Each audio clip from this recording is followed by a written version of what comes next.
నమస్కారం. ముందుగా నేపాల్ ప్రధానమంత్రి ఓలీ గారికి నమస్కారం. అయ్యా, రాముల వారు మీవాడే అంటున్నారు. సో దశరథ మహారాజు కూడా అక్కడ వాడే అంటున్నారు. రాజు దశరథ మహారాజులో రాజు ఉంది, శ్రీరాముల్లో రాముడు ఉన్నాడు. అటువంటి ఆయన మాకు ఆంధ్రప్రదేశ్లోనూ తెలుగువాడు ఒక ఆయన ఉన్నాడు. అర్జెంటుగా పట్టుకెళ్ళిపోండి సార్ ఇక్కడి నుంచి. అది త్రేతాయుగంలో జరిగిందో ఎప్పుడో ఆ రాముల వారిని మేమైతే చూడలేదు, కానీ ఇప్పుడు చూస్తున్నాం ఆ రాముల వారిని. ఈ రాముల వారిని తీసుకెళ్ళిపోండి మీరు. మా ఒరిజినల్ రాముడు, మా అయోధ్య రాముడు మా దగ్గరే ఉంటాడు. భారతదేశంలో ఉన్న రాముళ్ళు మా దగ్గరే ఉంటారు. నేను ఏ కులాన్ని, మతాన్ని, వర్గాన్ని వ్యతిరేకించను. ఎవరికైనా బాధ కలిగితే క్షమించమని నేను రాజకీయం కొరకే చెప్తున్నాను. కుల మత పేరు ఉచ్చరిస్తున్నాను ఇక్కడ. తప్పితే వేరే విషయాల్లో నాకు ఏ మతం మీద కూడా లేదు. నేను సర్వమత సౌభ్రాతృత్వం కలిగిన వాడిని, మానవతావాదిని. నా కళానికి కులం లేదు, మతం లేదు, ప్రాంతం లేదు. అయ్యా రాజుగారు, తమరు చాలా లాజిక్గా, చాలా తెలివిగా, చాలా రాజ్యాంగబద్ధంగా చాలాసార్లు మాట్లాడుతున్నారు. సెక్యులర్ వాదిని అని చెప్పుకుంటూనే, సెక్యులర్ వాదిని అని చెప్పుకుంటూ కాదు. You are not secular, you are sick liar.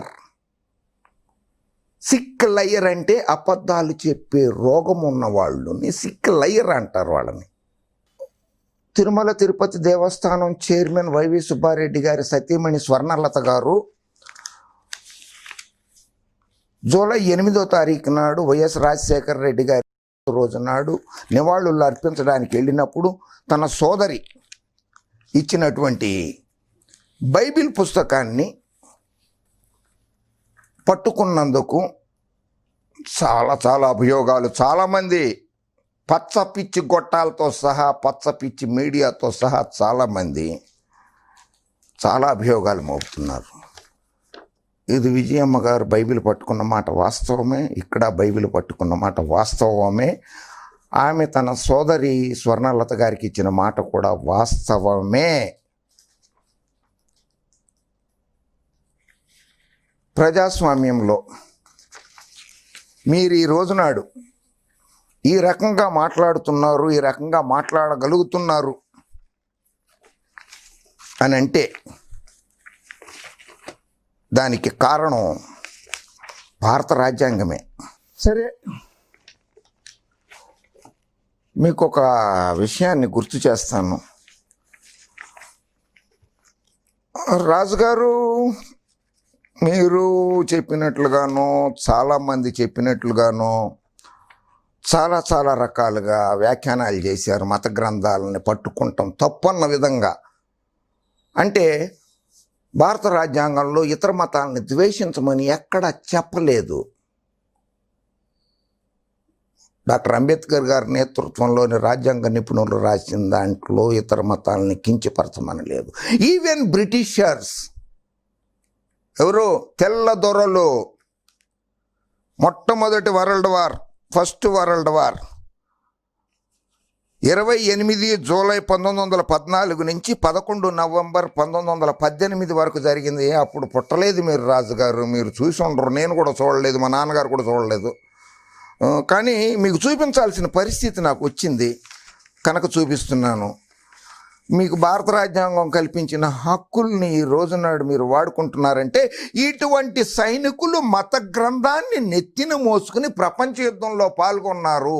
వీళ్ళు సిక్కు మతస్థులు. గురు గ్రంథ సాహిబ్ అంటారు దీన్ని. నెత్తి మీద పెట్టుకుని యుద్ధానికి మొదటి ప్రపంచ యుద్ధానికి వరల్డ్ వార్ 1కి వెళ్ళారు. క్రిస్టియన్స్ కదా బ్రిటిషర్స్, వాళ్ళు కూడా మత గ్రంథాన్ని నెత్తి మీద పెట్టుకోవటానికి ఒప్పుకున్నారు. ఇదిగో సైనికులు నెత్తి మీద ఉంది. వీళ్ళు ఫస్ట్ వరల్డ్ వార్లో పాల్గొన్నారు. 1914 జూలై 28 నుంచి 11 నవంబర్ 1918 వరకు జరిగింది మొట్టమొదటి ఫస్ట్ వరల్డ్ వార్. ఎట్లా మత గ్రంథాలని పట్టుకుని వెళ్ళారు, యుద్ధం చేసి గెలిచి వచ్చారు. రాజుగారు, సెకండ్ వరల్డ్ వారు నేను పుట్టలేదు అప్పటికి. సెకండ్ వరల్డ్ వార్ వచ్చి 1 సెప్టెంబర్ 1939 నుంచి 2 సెప్టెంబర్ 1945 వరకు జరిగింది. అందులో 52 ఇన్ఫెంట్రీ బ్రిగేడ్ 17th డివిజన్ పాల్గొన్నది. అందులో ఆ యుద్ధంలో గుర్రాల మీద వెళుతూ కూడా ఆ గురు మత గ్రంథాలను తీసుకుని వెళుతున్నారు యుద్ధానికి వెళ్ళేటప్పుడు. మీరు ఈ రోజునాడు వాక్ స్వాతంత్రము, రాజ్యాంగము అన్నీ అనుభవిస్తున్నానని చెప్పుకుంటున్నారే, అదే వేరే మతస్థుల మీద మరో రకమైనటువంటి ప్రచారము, ప్రశ్నలు సంధిస్తున్నారు కదా, తప్పు. మీకు రాజ్యాంగం మీద ఎంత నమ్మకం ఉందో నాకు రాజ్యాంగం మీద అంతే నమ్మకం ఉంది. రాజ్యాంగంలో మీకు ఏ హక్కులు కల్పించినాయో భారతదేశంలో ఉన్న ప్రతి ఒక్కరికి అదే హక్కు కల్పించబడి ఉందన్నది మాత్రం గుర్తుపెట్టుకోండి. వాక్ స్వాతంత్రం ఆర్టికల్ 19, ఆర్టికల్ 19(1), ఆర్టికల్ 19(a)(b) భారత రాజ్యాంగము 21 ప్రాథమిక హక్కులు మీకే ఉన్నాయో భారత రాజ్యాంగం కూడా అవన్నీ ఆర్టికల్ 19 భారత రాజ్యాంగము 19(a), 19(b), ఆర్టికల్ 21 నాకు కూడా కల్పించింది. అందుకనే మీకు చూపిస్తున్నాను. తర్వాత రాజుగారు, తమరు ప్రమాణ స్వీకారం చేశారు కదా, ఇది భారత పార్లమెంట్, ఇది భారత పార్లమెంటు భవనం. ఇది ఇక్కడే మీరు ప్రమాణ స్వీకారం చేశారు పార్లమెంటు సభ్యునిగా. మీరే కాదు, అందరూ ఇక్కడే ప్రమాణ స్వీకారం చేస్తారు. ఈ పార్లమెంటు భవనాన్ని కట్టించింది 1921లో. నేను పుట్టలేదు. 1921లో ఆ బిల్డింగ్, ఈ భవనాన్ని కట్టడం స్టార్ట్ చేశారు. 1927లో 18th January 1927, 18 January 1927 నాడు Lord Irwin, viceroy of India, Britishers, తెల్లదొరలు, క్రిస్టియన్స్ కట్టిన బిల్డింగ్ అది. అందులో ఆర్కిటెక్ట్లు ఎవరో తెలుసా అండి? ఆర్కిటెక్ట్లు వచ్చి ఎడ్విన్ లుటెన్స్, హెర్బర్ట్ బేకర్, వాళ్ళు కన్స్ట్రక్ట్ చేశారు అది. ఆ బిల్డింగ్లోనే మీరు ప్రమాణ స్వీకారం చేశారు. మత విద్వేషాలు రెచ్చగొట్టడం మంచిది కాదు రాజకీయ నాయకులకి మత విద్వేషాలు రెచ్చగొట్టకూడదు. మత సామరస్యాన్ని నెలకొల్పాలి. తర్వాత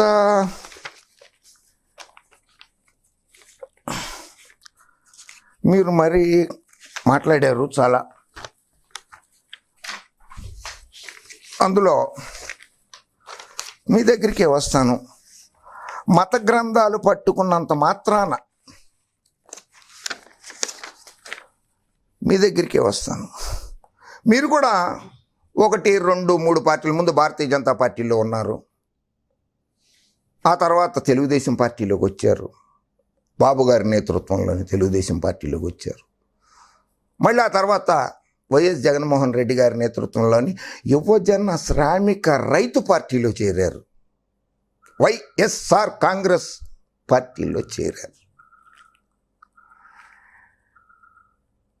వైఎస్ కుటుంబీకులు క్రిస్టియన్ మతానికి సంబంధించిన వారో కాదో రాష్ట్ర ప్రజలకు బాగా తెలుసు. అందుకనే 151 శాసనసభ స్థానాల్ని గెలిపించారు, 22 లోక్సభ స్థానాల్ని గెలిపించారు. ఒకసారి ప్రతిపక్ష నాయకుడుగా, ఒకసారి ముఖ్యమంత్రిగా కూర్చోబెట్టారు. వైవి సుబ్బారెడ్డి గారిని కూడా ఓసారి లోక్సభ సభ్యుడిగా గెలిపించారు. ప్రస్తుతం టీటీడీ బోర్డు చైర్మన్గా ఉన్నారు. మొదట విజయసాయి రెడ్డి గారు, తర్వాత వైవి సుబ్బారెడ్డి గారు. ఆఖరికి మీ అస్త్రము వైఎస్ఆర్ కాంగ్రెస్ పార్టీని రిజిస్ట్రేషన్ రద్దు చేయాలనేటువంటి హైకోర్టులో పిటిషన్ దాఖలు చేయించడము లాంటి పనులో, లేకపోతే ఎన్నికల సంఘానికి విజ్ఞప్తులు చేయడము, ఎన్నికల సంఘానికి అవకాశం కల్పించడం లాంటి పనులను మీరు చేస్తూ ఉన్నారు. దానికి హార్ట్ అండ్ సోల్ పార్టీ మీద లేదు. మీకు హృదయపూర్వకంగా మీరు వైఎస్ఆర్ జగన్ గారి పార్టీలో లేరు. వైఎస్ఆర్సీపీలో ఉంటూనే ప్రతిపక్షాలకి, కొన్ని రాజకీయ పార్టీలకి వాలంటరీగానే మీ అంతటా మీరే అస్త్రాలు అందిస్తున్నారు. ఇది పార్టీ క్రమశిక్షణ కాదా? నైతిక విలువలు కోల్పోయి పార్టీ క్రమశిక్షణ ఉల్లంఘిస్తూ ప్రతిపక్షాలతో పడ్డారనడానికి నిదర్శనాలు చాలా ఉన్నాయి. బీజేపీకి ఒక వ్యక్తి అవసరం లేదు, ఒక లోక్సభ సభ్యుడు అవసరం లేదు. ఇప్పుడు ఆర్ఆర్ఆర్ గారు చేరిపోయినంత మాత్రాన బీజేపీకి వచ్చేది ఏం లేదు. 303 సీట్లు ఉన్నాయి వాళ్ళకి. జగన్మోహన్ రెడ్డి గారికి నష్టం లేదు. 21 మంది ఉంటారు లోక్సభ సభ్యులు, 5 రాజ్యసభ సభ్యులు ఉంటారు, 26 మంది ఉంటారు. బీజేపీ వాళ్ళు కూడా ఒక సభ్యుడి అండదండలు కావాలో, ఒక రాష్ట్రం మొత్తం అండదండలు కావాలో అనే బేరీజు వేసుకుంటుంది. అది కొంచెం ఆలోచించండి. ఒక్క వ్యక్తి, ఒక లోక్సభ సభ్యుడు అండదండలు కావాలా, ఒక రాష్ట్ర ముఖ్యమంత్రి, ఒక పార్టీ, ఒక రాష్ట్ర ప్రజానీకం అండదండలు కావాలా అని భారతీయ జనతా పార్టీ కూడా అంచనా వేసుకుంటుంది. అది కొంచెం మనసులో పెట్టుకోండి, అది కొంచెం అర్థం చేసుకోండి. సరే, మీరు పార్టీల్లో ఉన్నారు కదా, అప్పుడప్పుడు ఆ పార్టీలో ఉన్నప్పుడు ఆ పార్టీ నాయకుడు అండి ఈయన. మెడలో సిలువ వేసుకున్నారు ఈయన. ఈయన క్రిస్టియన్ కాదు. మెడలో సిలువ వేసుకున్నంత మాత్రాన క్రిస్టియన్ అయిపోలేదు. ఆ మతాన్ని గౌరవించారు ఆయన, ఆ మతస్థుల్ని గౌరవించారు. అంతేగాని ఆ మతాన్ని వ్యతిరేకించినట్లు కాదు, ఆ మతాన్ని అవమానపరిచినట్లు కాదు. బైబిల్ పట్టుకున్నంత మాత్రాన ఆ మతస్థులే అయ్యారు, హిందూ మతాన్ని వ్యతిరేకించినట్లు కాదు. నేను దర్గాకి వెళ్తా, నేను మసీదుకి వెళ్తా, నేను గురుద్వారాకి వెళ్తా, నేను చర్చిలకి వెళ్తా. యాజ్ ఏ హిందూ బ్రాహ్మణ్గా చెప్తున్నాను, నేను వెళ్తా, అన్నిటికీ వెళ్తా. నేను అంత మాత్రాన నా కులం మారిపోదు, నా మతం మారిపోదు. అవగాహన రాహిత్యం అంటారు దాన్ని.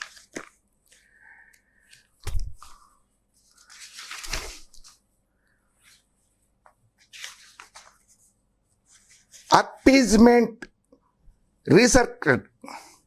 Chandrababu shows his love for Christians by Bible recitation, hiking Jerusalem travel aid.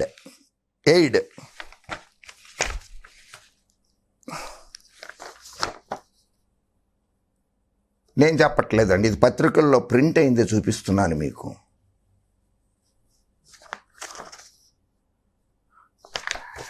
ఆయన ఆశీర్వాదం తీసుకుంటున్నారు. బిషప్పుల దగ్గర, ఫాదర్స్ దగ్గర ఆశీర్వాదం తీసుకుంటున్నారు ఆయన. ఇందులో 2-3 వాక్యాలు చదివి వినిపిస్తుంది. ఆంధ్రప్రదేశ్ చీఫ్ మినిస్టర్ ఆ రోజు నాడు Chandrababu Naidu has announced that the state government would increase financial aid to Christian pilgriming to Jerusalem from rupees 40,000 to 75,000, reports Hans India newspaper. 40,000 నుంచి 75,000 రూపాయలకి జెరూసలం యాత్రికులకి, క్రిస్టియన్ మతస్థులు ఎవరైనా, భక్తులు ఎవరైనా, యాత్రికులు ఎవరైనా జెరూసలం వెళ్ళే వాళ్ళకి 40,000 రూపాయల నుంచి 75,000 రూపాయలు పంచిపెట్టింది పెంచింది చంద్రబాబు నాయుడు గారే. సార్ రాజుగారు, చంద్రబాబు నాయుడు గారే పెంచింది. Naidu participated in the Christmas celebrations in CSI St. Paul's Basilica Church, Vijayawada, and receiving verses and taking part in the cake cutting function. He announced 1.5 crore financial aid to the church and extended government support for completion of various church related works. 1,50,00,000 రూపాయలు చర్చిని అభివృద్ధి పరచడానికి ఇచ్చారు, సద్భావంతో, మంచి మనస్సుతోటి. మీరు అదే పార్టీలో నుంచి వైఎస్ఆర్సీపీలోకి వచ్చారండి, జగన్మోహన్ రెడ్డి గారి పార్టీలోకి. మరి జగన్మోహన్ రెడ్డి గారి పార్టీ వైవి సుబ్బారెడ్డి గారు సతీమణో జగన్మోహన్ రెడ్డి గారు తప్పు చేస్తే ఈయన కూడా తప్పు చేసినట్లే లెక్క కదా మీ దృష్టిలో. నా దృష్టిలో కాదు, మీ దృష్టిలో. విజయవాడలోని సిఎస్ఐ చర్చిలో నిర్వహించిన క్రిస్మస్ వేడుకల్లో పాల్గొనడం సంతోషంగా ఉంది. మత పెద్దలతో కలిసి రాష్ట్ర సంక్షేమం, అభివృద్ధి కోసం ప్రార్థించాము. ఇదిగోండి,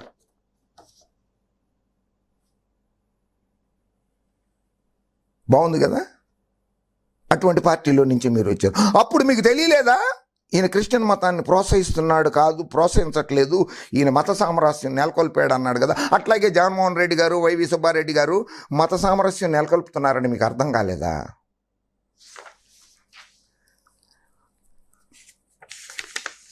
2019 వరకు మీరు ఆ పార్టీలోనే ఉన్నారు కదా. ఆ పార్టీ నాయకుడు కాంగ్రెస్ పార్టీతో పొత్తు పెట్టుకున్నారు కదా. ఆ పార్టీకి అధ్యక్షురాలుగా ఉన్నటువంటి సోనియా గాంధీ గారు ఏ ప్రాంతం వారు, ఏ కులస్తులు, ఏ మతస్థులండి?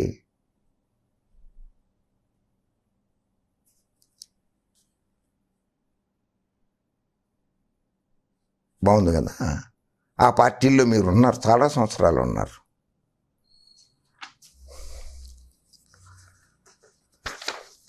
చంద్రబాబు నాయుడు గారు విదేశాలకు వెళ్ళినప్పుడు ఆయన దిగిన ఫోటో, మసీదులో దిగారు. ఆయన మత సామరస్యం నెలకొల్పారు మసీదులో దిగి. అంత మాత్రాన చంద్రబాబు నాయుడు గారు చందాఖాన్ కాలేడు. చంద్రబాబు నాయుడు గారే సోనియా గాంధీ గారు తమరు. ఆవిడ ఏ కులానికి మతానికి చెందిందో నేను ప్రత్యేకంగా చెప్పనవసరం లేదు.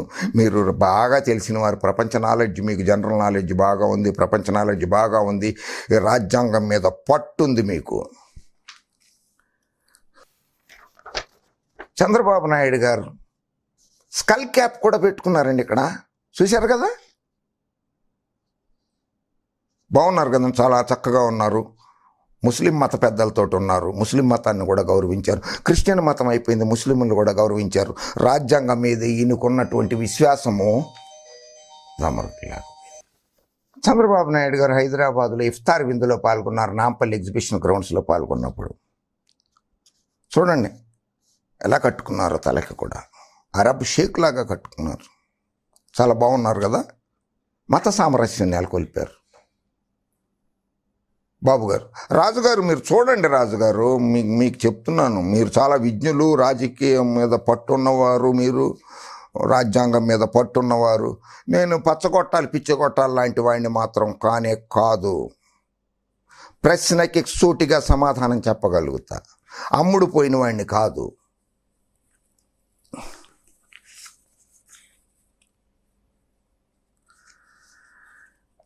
చంద్రబాబు గెట్స్ రంజాన్,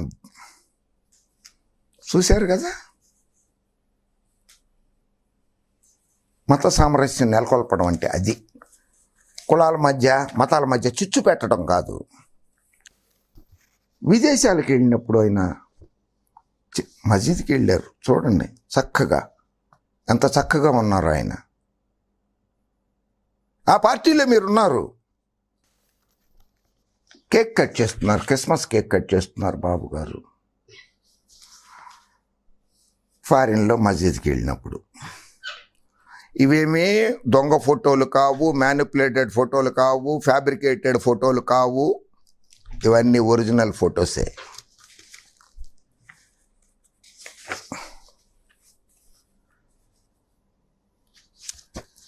బైబిల్ పట్టుకున్నంత మాత్రాన క్రిస్టియన్లు కారు. బైబిల్కి ఆ మతానికి గౌరవం ఇచ్చిన వాళ్ళు అవుతారు. మీ నాయకుడు, ఒకప్పుడు మీ నాయకుడు ఇంకో బైబిల్ పట్టుకున్నారు. చంద్రబాబు నాయుడు గారు ముఖ్యమంత్రి హోదాలోనే పట్టుకున్నారు ఆయన. ఆమె గృహిణిగా పట్టుకుంది, స్వర్ణలత గారు, వైవి సుబ్బారెడ్డి గారు సతీమణి గృహిణిగా పట్టుకుంది. అది కూడా విజయమ్మ గారు దండం పెట్టాల్సి ఉంది కనుక చేతిలో ఉందని సోదరిమణికి ఇచ్చింది. అది దాన్ని తప్పు పట్టడం చాలా తప్పు, దురదృష్టకరం. కింద ఆయనే కాదు, బాబు గారు పుత్రరత్నం నారా లోకేష్ బాబు గారు కూడా ఇదిగో బిషప్ గారి దగ్గర, ఫాదర్ దగ్గర ఆశీర్వాదం తీసుకుంటున్నారు. నారా లోకేష్ బాబు గారు ఆశీర్వాదం తీసుకుంటున్నారు. మీరు ఆ పార్టీలో ఉన్నవారు.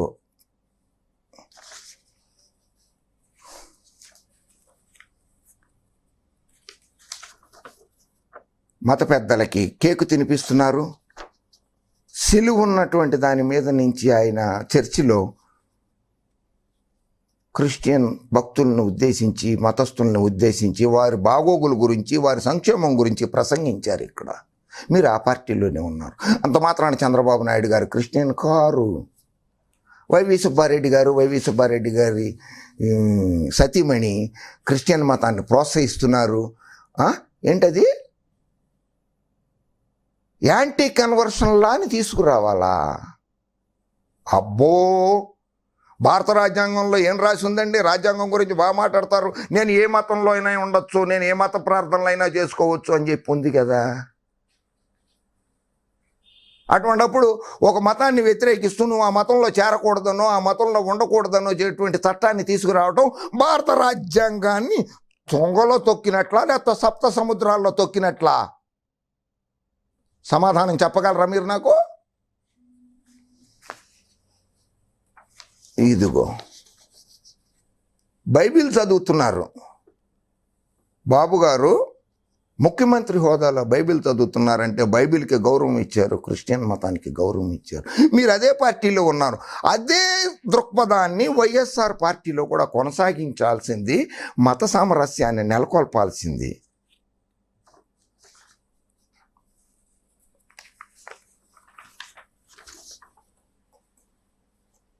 ముస్లిం నాయకుడు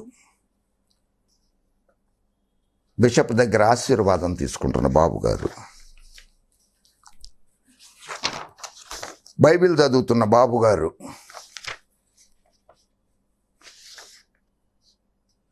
చూడండి, నేను అబద్ధాలు చెప్పడంలా, బైబిల్ చదువుతున్న బాబు గారు. లోకేష్ బాబు గారు ఆశీర్వాదం తీసుకుంటున్నారు బిషప్ గారి దగ్గర నుంచి. చూసారా? ఇక్కడ అల్లాహు అక్బర్, అల్లా ఇన్షా అల్లా. చూడండి,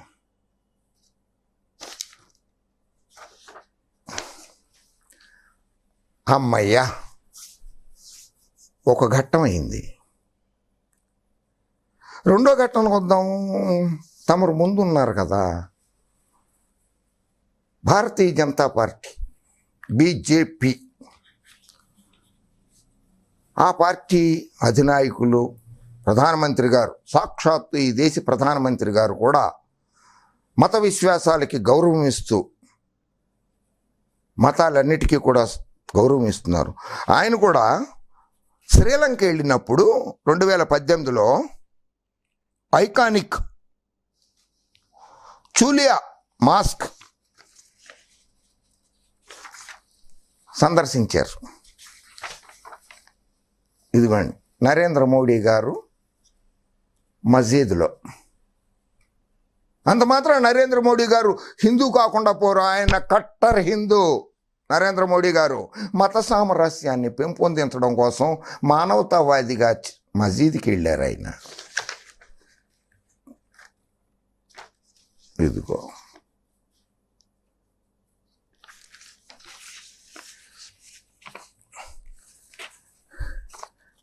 అలాగే శ్రీలంకలో చర్చికి వెళ్ళారు. కొలంబోలో చర్చికి వెళ్ళారు, బైబిల్ పట్టుకున్నారు.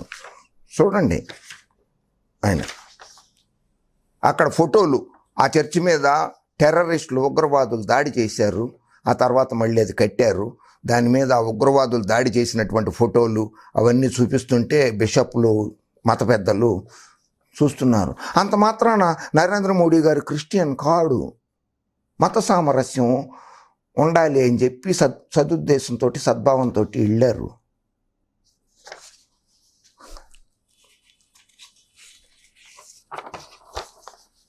బోహ్రా మాస్క్ అంటారు దీన్ని, ఆ బోహ్రా మాస్క్ వెళ్ళారు. చూడండి,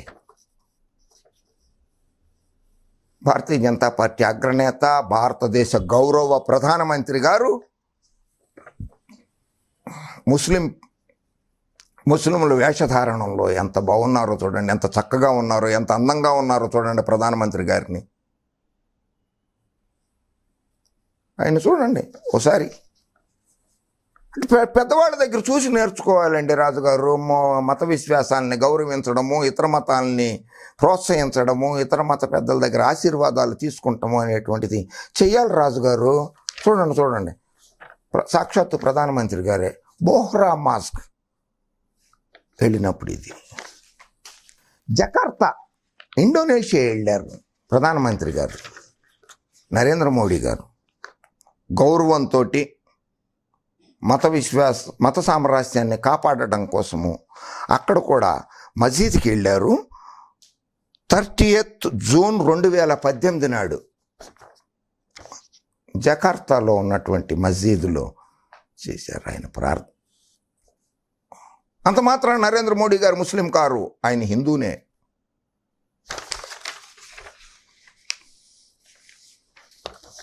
నరేంద్ర మోడీ గారు చర్చికి వెళ్ళారు, అంత మాత్రం నరేంద్ర మోడీ గారు క్రిస్టియన్ కారు. ఆ మతానికి గౌరవం ఇచ్చారు. చూడండి, నేనేం అబద్ధాలు చెప్పట్లా, సాక్షాత్తు.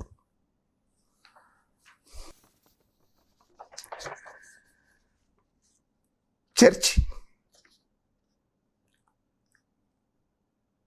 కేరళ వెళ్ళినప్పుడు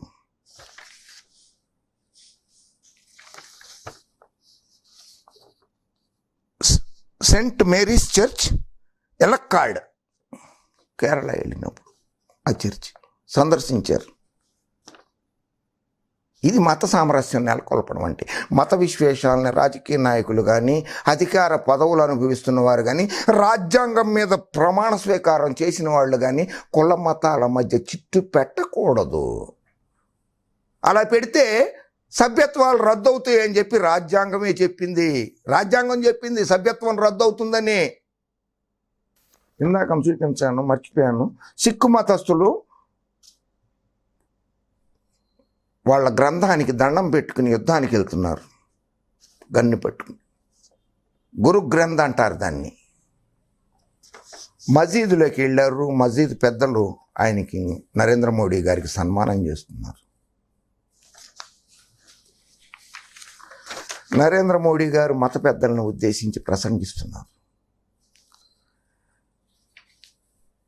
ఇక నుంచైనా మత విద్వేషాలు రెచ్చగొట్టకుండా, కులాల మధ్య చిట్టు పెట్టకుండా మీ పని మీరు చేసుకోండి.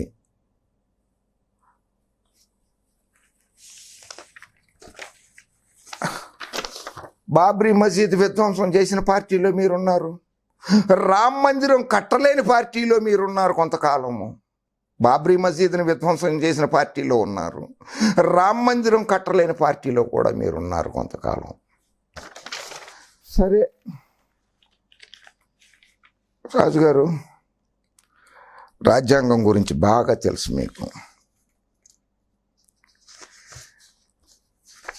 The Supreme court of India judgement ఇది. In the Supreme Court of India, civil original jurisdiction, writ petition, bracket lo civil number 536 of 2011, public interest foundation and others versus petitioners వాళ్ళు పిటిషన్ వేశారు వాళ్ళు సుప్రీం కోర్ట్ ఆఫ్ ఇండియాలో, versus government union of India with criminal appeal number 1714 1714 1715 of 2007, writ petition criminal 2008 of 2011, writ petition civil number 800 of 2015. వీటిలన్నిటి మీద కలిసి 5 జడ్జిల bench, constitutional bench, Deepak Mishra గారు, justice Deepak Mishra గారు, జస్టిస్ లోకూర్ గారు, జస్టిస్ కురియన్ జోసెఫ్ గారు సంయుక్తంగా ఇచ్చిన జడ్జిమెంటు ఏమిటంటే, publish the details of pending criminal cases against candidates. ఎన్నికల్లో పోటీ చేసే అభ్యర్థులు వాళ్ళ మీద ఉన్నటువంటి క్రిమినల్ కేసులు కానీ, సివిల్ కేసులు కానీ, కోర్టులకు సంబంధించిన కేసులు కానీ అవన్నీ కూడా సబ్మిట్ చెయ్యాలి అని ఉంది. దాంతోపాటుగా కొన్ని గైడ్ లైన్స్ కూడా ఇచ్చింది సుప్రీంకోర్టు ఈ జడ్జిమెంట్లోనే. ఇదే జడ్జిమెంట్ 2018 25 సెప్టెంబర్ 2018లో ఇచ్చారు ఈ జడ్జిమెంట్ని. ఇందులో there has been an alarming increase in criminalization of politics, says the Supreme Court. Taking on criminalization of politics, the Supreme Court on Tuesday directed political parties to uphold details of pending criminal cases against candidates contesting polls on their website. Parties will also publish the details of pending criminal cases against candidates on social media platforms and newspapers. Political parties will have to specify reasons for selecting candidates, having pending criminal cases against them on their website, the Apex Court, Supreme Court said. A bench headed by Justice F. Nariman also directed that political parties will publish the details on social media platforms like Facebook and Twitter and an local vernacular daily and one local daily newspaper. పెద్ద పెద్ద పేపర్లు ఉంటాయి కదా, అటువంటి పేపర్లలో ప్రముఖంగా ప్రచురించాలన్నమాట. రమేష్ బాబు మీద ఇన్ని కేసులు ఉన్నాయి, రాజుగారి మీద ఇన్ని క్రిమినల్ కేసులు ఉన్నాయి అని చెప్పి ఆ ప్రకటనలు ఇవ్వాలి, ఫేస్బుక్లో పెట్టాలి, ట్విట్టర్లో పెట్టాలి. ఆ తర్వాత కంటెస్ట్ చేస్తున్న దగ్గర నుంచి, నామినేషన్ వేసిన దగ్గర నుంచి ఎన్నికల ప్రచారం మొదలయ్యి ఎన్నికల ప్రచారం ముగింపు సమయం లోపల 3 సార్లు టీవీలలో అడ్వర్టైజ్మెంట్లు ఇవ్వాలి. నా మీద కేసులు ఉన్నాయి, క్రిమినల్ కేసులు ఉన్నాయి, నా మీద ఫలానా చోట నేను బ్యాంకులకు మోసం చేశాను, లేకపోతే ఫలానా మానభంగం కేసులో ఉన్నాను, ఫలానా హత్య కేసులో ఉన్నాను, ఫలానా దొమ్మిది దోపిడీ కేసులో ఉన్నాను, భూకబ్జా కేసులో ఉన్నానని చెప్పి వాళ్ళకి చెప్పేయాలి ప్రజలకి. అబ్బా చెప్పలేదు కదండి మీరు. నేను పాంప్లెట్లు పంచిపెట్టారు, నా మీద కేసులు ఉన్నాయని చెప్పి పంచిపెట్టలేదు కదా మీరు ఎక్కడ. అంటే మీరు రాజ్యాంగాన్ని ఉల్లంఘించినట్లే, సుప్రీంకోర్టు తీర్పును ఉల్లంఘించినట్లే కదా మీరు. ఏమండి, రాజ్యాంగాన్ని ఉల్లంఘించినట్లే, సుప్రీంకోర్టు తీర్పుని ఉల్లంఘించినట్లే కదా. దీని ప్రకారంగా పాంప్లెట్లు పంచిపెట్టారా నా మీద కేసులు ఉన్నాయని? చెప్పలేదే. The top court said political parties will have to submit a compliance report in this regard to the Election Commission of India within 72 hours of the selection candidates having pending criminal cases against them.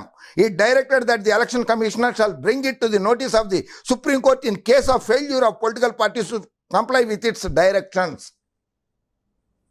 అభ్యర్థులు కానీ రాజకీయ పార్టీలు కానీ అట్లా కనుక చెప్పకపోతే, 72 గంటల లోపల చెప్పకపోతే సుప్రీంకోర్టుకి తీసుకురండి, మేము చర్యలు తీసుకుంటామని భారతదేశ ప్రజలకు సుప్రీంకోర్టు హామీ ఇచ్చింది sir.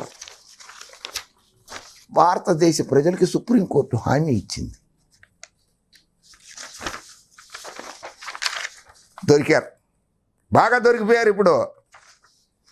While announcing the order, the bench, constitutional bench said, it appears that there has been an alarming increase in the criminalization of politics in the last 4 general elections. The Supreme Court noted that there has been an alarming increase in criminalization of politics. The court passed orders on a contempt plea which raised the issue of a criminalization of politics, claiming that directions given by the Apex Court in its September 2018 verdict relating to the disclosure of criminal antecedents by the candidates are not being followed. Candidates are not being followed. తమ అభ్యర్థిగా ఉండి ఆ నియోజకవర్గ ప్రజలకు, ఆ జిల్లా ప్రజలకు, ఆ రాష్ట్ర ప్రజలకు, ఈ దేశ ప్రజలకు నా మీద క్రిమినల్ కేసులు ఉన్నాయని చెప్పలేదు. అంటే మీరు రాజ్యాంగాన్ని, సుప్రీంకోర్టుని తీర్పుని వ్యతిరేకించారు, అమలు పరచలేదు.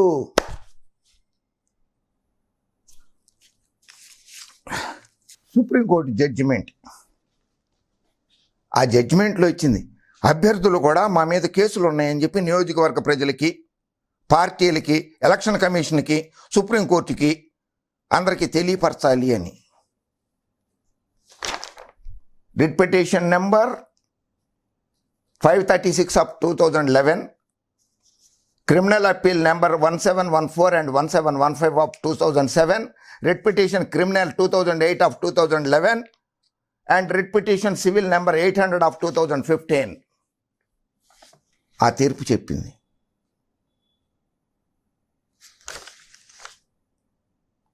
ఆహాహాహాహా. అమరావతిలో గొప్ప మసీదు కడతానన్నారు ఆయన. బెదవాళ్ళ కృష్ణానది ఒడ్డున ఉన్నటువంటి 44 దేవాలయాలని హుష్కాకి బుల్డోజర్స్ పెట్టి తోయించేశారు, కానీ అమరావతిలో మసీదు కడతానన్నారు. ఆ పార్టీలు మీరు కొనసాగారు. ఆ విజయవాడలో కృష్ణానది ఒడ్డున ఉన్నటువంటి దేవాలయాలు కూల్చివేసినప్పుడు మీలో ఉన్న హిందుత్వం ఎక్కడికి పోయింది? పక్కన ఉన్న కృష్ణానదిలో కలిసిపోయిందా? 160 కిలోమీటర్ల దూరంలో ఉన్న హిందూ మహాసముద్రం బందర్లో ఉంది, హంసల దీవిలో ఉంది 40 కిలోమీటర్ల దూరంలో, అందులో కలిసిపోయిందా మీ హిందుత్వం? కట్టాలి, అమరావతిలో మసీదు కట్టాల్సిందే. చంద్రబాబు నాయుడు గారు అనౌన్స్ చేశారు, కట్టాల్సిందే. రాజుగారు వ్యతిరేకించనుండే, రాణిగారు వ్యతిరేకించనివ్వండి, ఎవరైనా వ్యతిరేకించినా సరే కట్టాల్సిందే, అక్కడ కట్టాల్సిందే.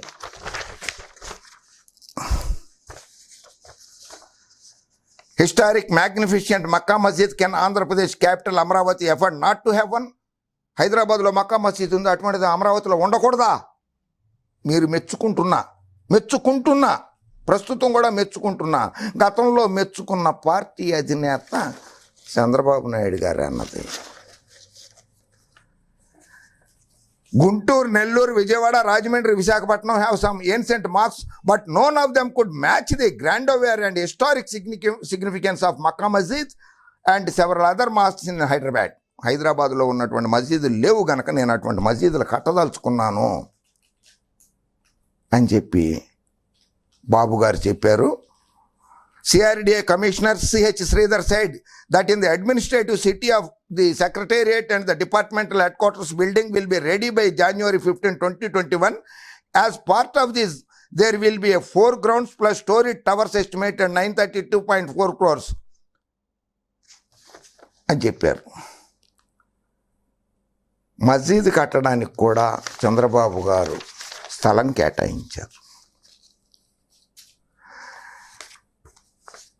అలాగే సెక్యులర్ నేను సెక్యులర్ వాదినే, నేను హిందూనే సెక్యులర్ వాదినే. ఎస్ రైట్, నేను కూడా తిప్పరాజు రమేష్ బాబు కూడా హిందూనే సెక్యులర్ వాదే. బట్ నేను చర్చిలకి వెళ్తాను, మసీదులకి వెళ్తా, దర్గాలకి వెళ్తా, గుడికి వెళ్తా, గురుద్వారాలకి వెళ్తా. ఓకే, డిమాలిషన్ ఆఫ్ మసీద్ and dargahs in AP illegal.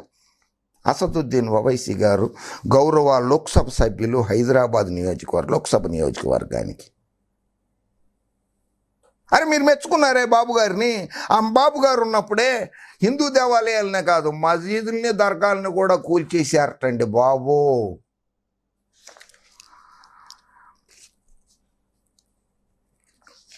The All India Majlis Ittihad Muslim President and Hyderabad MP Asaduddin Owaisi called up the Andhra Pradesh Chief Secretary on Sunday and registered his protest over the demolition of mosques, dargahs and graveyards. శ్మశానాలను కూడా, graveyards in Krishna district in the name of road widening works. రోడ్లు వెడల్పు చేయడానికని దర్గాలు, మసీదులు, శ్మశానాలను కూడా కూల్చేశారని చెప్పి అసదుద్దీన్ ఓవైసీ గారు ఆంధ్రప్రదేశ్ ప్రభుత్వానికి నిరసన తెలిపారు. దేవాలయాలను కూల్చడమే కాకుండా demanding severe action against the revenue officials. Masjid e Ali at Edupugallu village, Kankipadu మండలం in the early hours of Sunday. Krishna జిల్లాలో ఈడుపుగల్లు, కంకిపాడు మండలంలో మసీదుల్ని, దర్గాల్ని, శ్మశానాల్ని కూల్చేశారని చెప్పారు. సరే, ఎవరో గ్రంథి శ్రీనివాస్ గారు, కొట్టు సత్యనారాయణ గారు, చెరుకువాడ శ్రీరంగనాథ్ గారు చాలా చోట్ల కేసులు పెట్టినట్టున్నారు లోక్సభ సభ్యుల మీద. ఆ కేసుల మీద సత్వర విచారణ జరిపించాల్సిందే, రాజ్యాంగబద్ధంగానే జరిపించాలి. అలాగే ప్రజా సొమ్ము, బ్యాంకులకు ఎగ్గొట్టిన సొమ్ము కేసులు ఉన్న వాళ్ళ మీద కూడా సత్వర విచారణ జరిపించాలని నరేంద్ర మోడీ గారిని, అమిత్ షా గారిని కోరుకుంటున్నాను. అలాగే ఆ కేసులు సిబిఐ వాళ్ళు, ఎన్ఫోర్స్మెంట్ డైరెక్టరేట్ వాళ్ళు చేశారు కనుక ఒక స్పెషల్ ట్రాక్ సిబిఐ కోర్టుని ఏర్పాటు చేసి సత్వర విచారణ జరిపించాలి. వైఎస్ఆర్ పార్టీ వాళ్ళు చాలా పెద్దలు ఉన్నారు, చాలా మంది ఉన్నారు, సత్వర విచారణ జరిపించండి అని చెప్పి హైకోర్టులో రిట్ పిటిషన్ వేస్తే బాగుంటుంది కదా. Public interest litigation case, PIL, public interest litigation case ఒకటి, కేసులు ఉన్న వాళ్ళ మీద సత్వర విచారణ చేయించండి అని చేయండి, దోలదేరుద్ది.